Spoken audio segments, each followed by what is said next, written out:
All right, hey guys, this is Johnny FD and welcome to Module 9 of Dropship Lab, my free dropshipping course. If you haven't signed up yet, make sure to subscribe and also go to dropshiplab.com to enter your email and you get all the videos, 12 videos in 12 days. Today's topic is going to be about what to do once you get approved by suppliers. Uploading the products, all the questions on pricing, what should I price it at, and how to optimize your pages so you actually get sales. So let's dive straight in.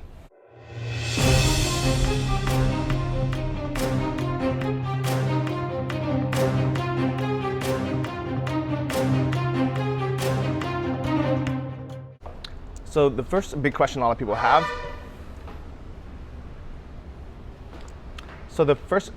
Question a lot of people have, especially if this is your first time running an e-commerce store or dropshipping or even really kind of running any kind of retail business, is what actually does it look like? What actually happens when an employer approves you? And it was kind of a cool process going through it because when I first did it in 2013, I was so excited. I would celebrate every step of the way.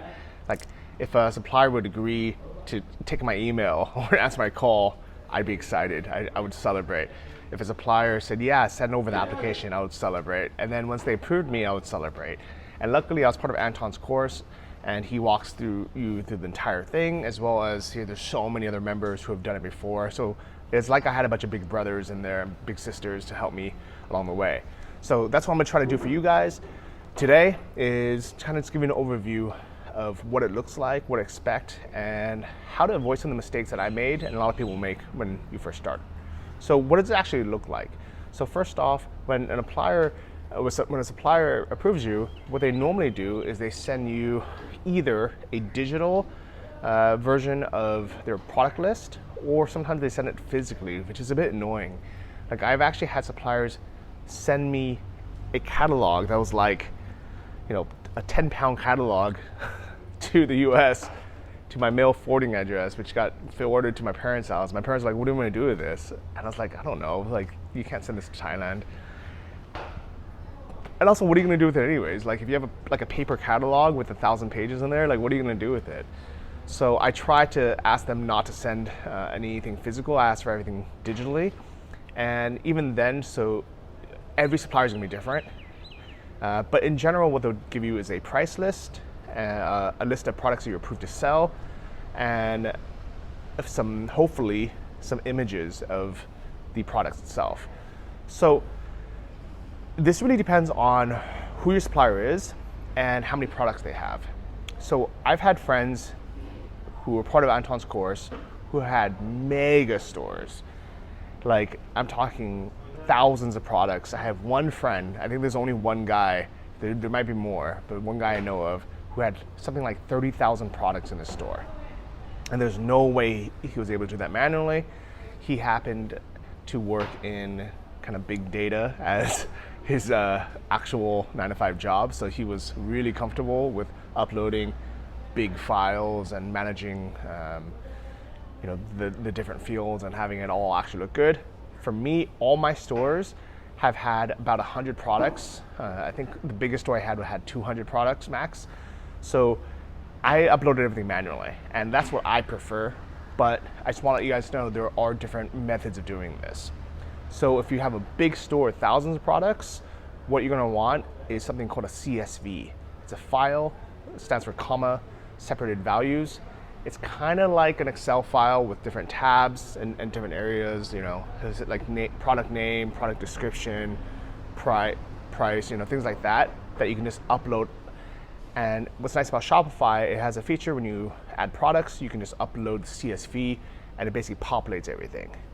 If your supplier supplies you with that, try it, see how it looks. If it doesn't look right, you can always redo it anyways, right? But if your supplier doesn't give that to you, it's okay. You can just upload everything manually. That's what I do. Normally, I would upload anywhere between 3 and 10 products a day. And if you have 100 total products, that only takes you, anywhere between a week to 3-4 weeks. So it's 100% possible to do. And it's something you can outsource as well. Definitely 100% do the first 5 or 10 yourself so you have an idea of how to do it. But then if you want, you can hire a VA, and they can do it for you for like $5 an hour or $10 an hour. So once you have the process down and you've recorded yourself doing it, it is something that you can outsource. But I do recommend you do it yourself first. You understand the process, and you also know where you get stuck. So when uploading a product, whether your supplier supplies you the files, or sometimes the supplier says, hey, just take it off my website. And honestly, that's what I always did. If your supplier has a website where they actually sell the product, that actually is the best way, because you can literally just copy and paste the title, copy and paste the description, download the images, the photos. And that's actually what I did in the demo store when you saw that video earlier, is instead of taking it from AliExpress, you're taking it from your actual supplier. So hopefully the products are much better, and the photos are better, the descriptions are better. And what I would recommend is, in the beginning, just have everything stock standard. So whatever the title is, just put that. Whatever the description is, just put that. Don't optimize the store yet. Too many people spend too much time optimizing the store for sales before they get any traffic. It doesn't matter how good your store looks, how good your product pages look, if there's no people coming to click it. So you want it to be good enough. So yes, I'm glad you spent some time building your store to look nice. You're writing your About Us page, your Contact Us page, but that was really more for the suppliers to see it and improve you.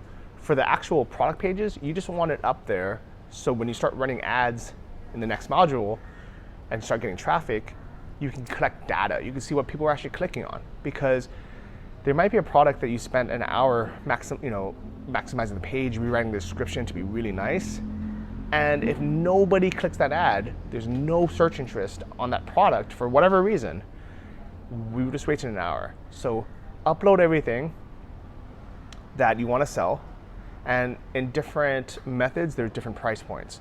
Some of you guys are going to want to upload all the products, including accessories. If you're following the very strict Anton's method, you're not going to upload any of the accessories, or you're not going to advertise any of the accessories. You're only going to sell products, over a certain amount of dollars. Let's say $300, and you might even max it. You say, I don't want to sell anything over $1,000 for various reasons. So it depends on the strategy that you want to follow. And remember, I'm not here to tell you guys like the one sourdough recipe. I'm teaching you guys how to bake bread, and you can take that and you can follow your own method, your own kind of style. For me, I liked manually uploading about 100 products. I would only upload products that were over $200-$300, things I actually wanted to sell, because I don't want to advertise a $20 accessory, because I knew I might lose money on that, on just the ad dollars, which I'll explain in the next video. But it's up to you. So next up is pricing. What do you price it at? And here's what I like about selling, real products, I would say, in the US or in your home country, in your domestic country, versus selling like cheap stuff from AliExpress. The AliExpress model, because everything is so cheap, what people do is they normally just make up a price. They might 10x the price. They might just say, oh, $29.99 sounds good. And it's kind of hard to figure that out. But if you're selling, let's say garden furniture, all you have to do is either sell it at, and you'll get this when you get your price list from your manufacturer. On it will have the product name, what you're approved to sell, what you're not, your level tier, which means in the beginning, they might only give you let's say a 25% profit margin. But if you can hit, X amount in sales per month, then you can go to level 2, which gives you a higher margin.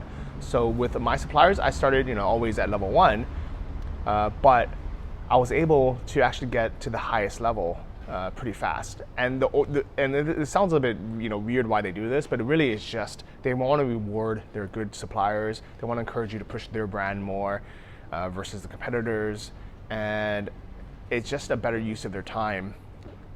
So they want to reward you with high margins. So for my suppliers, it would be like between a 25 to 35% margin, up to 40% on the highest tiers that I've seen. And I was pretty lucky. I was able to hit those minimums within, even I think 3 to 4 months. So it was in the beginning, I would make a slight less profit, but then it will still be profitable, and then I'll make more. So I didn't have to change anything. So anyways, you get your pricing tier. You get the MSRP price, which is the manufacturer suggested retail price. This is the price you would like to sell it for, ideally. But the only reason why you would lower the price is if your competitors are selling it for much cheaper.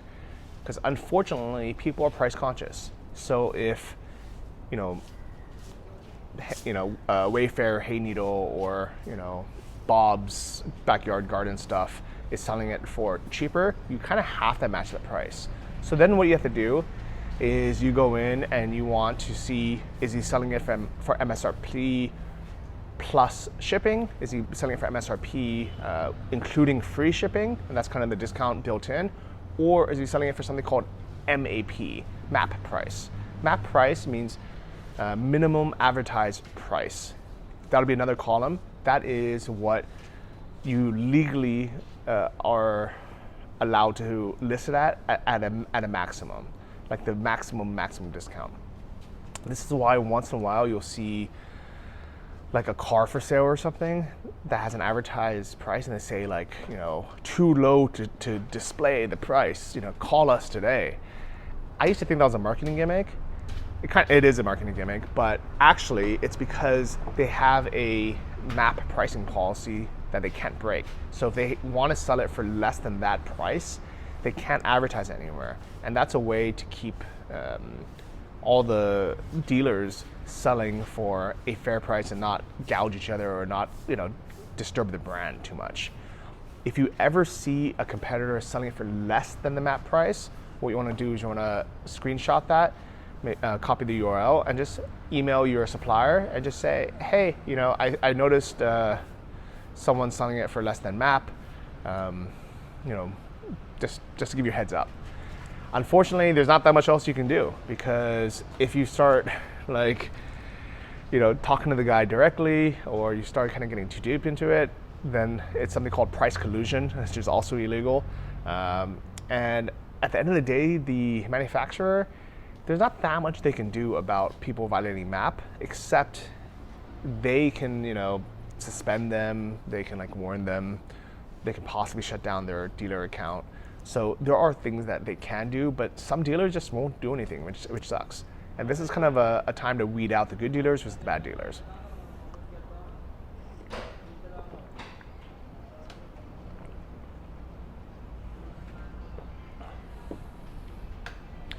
Suppliers, sorry. This is the time you can weed out the good suppliers and the bad suppliers. The good suppliers will always enforce MAP. They'll encourage their dealers to sell for MSRP so everybody can make as much money as possible. And remember, the more money and more profit you can make on a product, probably the better customer service you can give them, the faster shipping you can give them.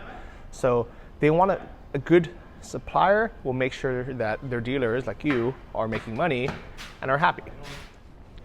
All right, so when you first start uploading products, just list it for either the MSRP, or if you know that all your competitors are selling it for MAP, then list it for MAP. But don't just list it for the lowest price possible, because you're shooting yourself in the foot. You're literally having a scarcity mentality of thinking I gotta be the cheapest, I gotta be the cheapest. And what's gonna happen is all your competitors are just gonna lower their price as well. So you might make one sale and then they're gonna drop their prices, and then you'll make 0 sales, or you make the same amount of sales but just less profit. It hurts everybody. Do not undercut your competition. Do not undercut your competition. Promise me that right now. Match their price, match their lowest price, including shipping, and never go below that. If anything, you would wish everybody would raise their price. That is how everybody would benefit at the end of the day. All right. So next question is about shipping. Do you include free shipping? Do you add shipping costs? What do you do? For me, I liked the simplicity of adding free shipping for all orders. You can do all orders over $35, all orders over $200, whatever you want. I would generally make free shipping the coupon code. So instead of giving a 10% discount to try to entice people or giving a sale, I would do a free shipping coupon code. It could be free ship, it could be happy Cinco de Mayo, you know, it can be whatever you want, all right? So free shipping for me was my kind of benefit to the customer, but also a easy way when I don't have to calculate shipping, because in the beginning, you won't know how much things are to ship. Different zip codes, different areas of the country are gonna cost different amounts. And this is honestly where it just takes some time to get to find out. You know, in the beginning, just get the orders in, try to make your best guess estimations. I mean, obviously you can get the package dimensions and the weights, and you can contact, you know, FedEx or UPS and just kind of ask them for an estimate. You can even ask your supplier for an estimate how much things are to ship, but try not to bother your supplier with too many questions before you start selling stuff, because this is how you start burning bridges. But here's a big secret that Anton taught me: try to ship on their account and not on your own. It's going to save you a ton of headache and actually money, because they're probably shipping so many items with FedEx or UPS or whoever it is that they get a bigger discount than you would. There's also a lot of other benefits that he goes through, but just trust me, that was a big takeaway from Anton's course. So shout out to Anton, antonmethod.com. I am trying to give you guys all the information, but I guarantee you there's things I kind of forgot like this that are super important that he goes through. I mean, his course is literally 10 times longer and more in depth, and it's all screen shares. So, if you can afford to take his course and you really want the best possible learning and the best possible instruction, he was the guy that taught me everything I know, and I'm basically trying to pass that information down, but I guarantee you he's going to do a much more thorough job going over things like this that are very important. So if you want to sign up with his course, at least watch his free webinar. The link is antonmethod.com. That's my link that I get credit for referring you. I'll also have in the show notes, so do check it out. If you can afford it, I do wholeheartedly recommend it. But as promised, I will try to remember as much as I can and give you all the info that you need to be successful in my free course. All right, so to kind of finish up with shipping, it's like any business. It's going to be complicated. You know, it depends if you're in Australia, if you're in the UK, in the US. You know, if you're shipping to someone in your state or across the country, how heavy the item is. But in general, after a while, you'll start selling the same products over and over, and you'll have an idea of how much it costs to ship. Another warning is if you're in the US, prices to ship something, especially a big item, to like Alaska or Hawaii are way more expensive than the continental states. So that is something that you might want to either just exclude in the beginning or have a much higher price. But also another big secret, guys, is if you're the only one shipping to Hawaii and Alaska, you're going to make a lot of money. Just charge them a fair amount for shipping, because they're used to paying extra for shipping for a lot of things, because they just can't get it otherwise. So I've actually sold a lot of products to Hawaii, not so much Alaska, I probably had a few orders, but Hawaii, because they're like, thank God you're the only one who ships here.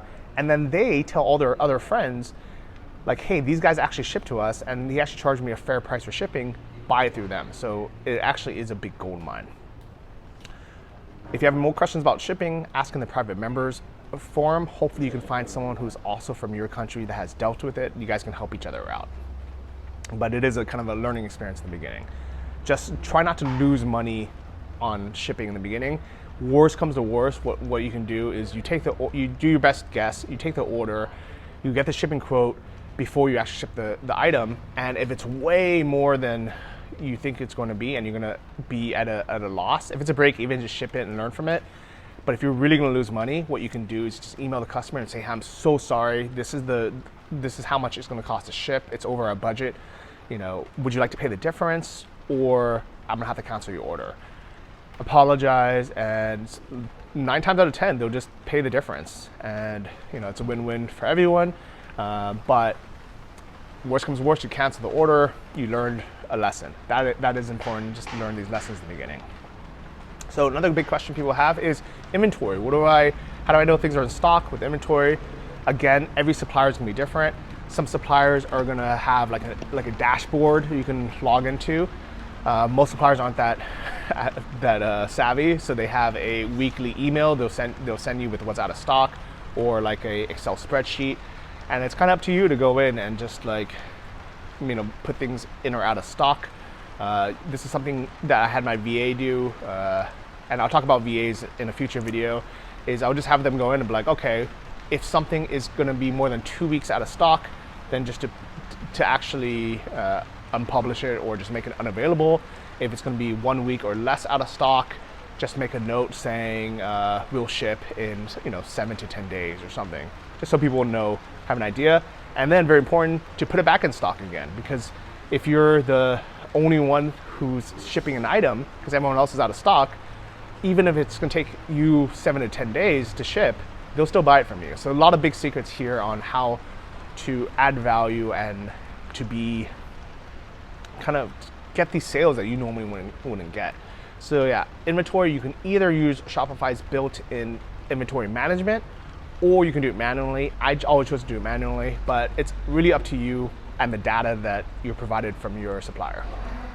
All right, so there you have it. Start calling suppliers if you haven't already, get approved, start uploading the products, set everything at a standard price, whatever it is.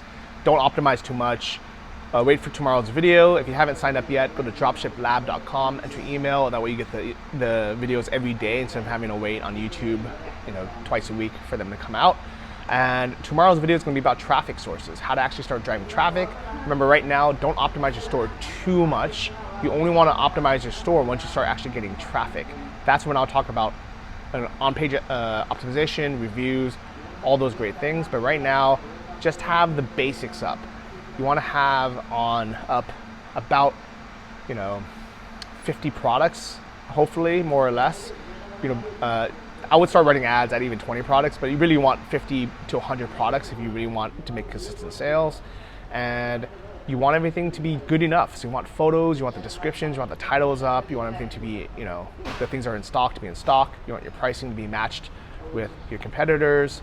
And yeah, if you have any questions, feel free to ask in the comments below in the YouTube video or in the private members group, which you got an invite from if you signed up for the course at dropshiplab.com.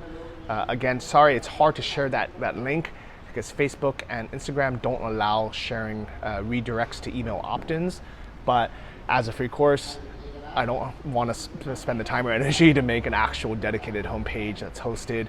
So I do apologize, but as a workaround, you can go to johnnyfd.com, search for my blog post about the free course, and in there there's email opt-in as well. So if you're somehow watching this just like through a friend's link or on YouTube or somewhere else, and you're not part of the free course, make sure you sign up because that's where you get all this extra info.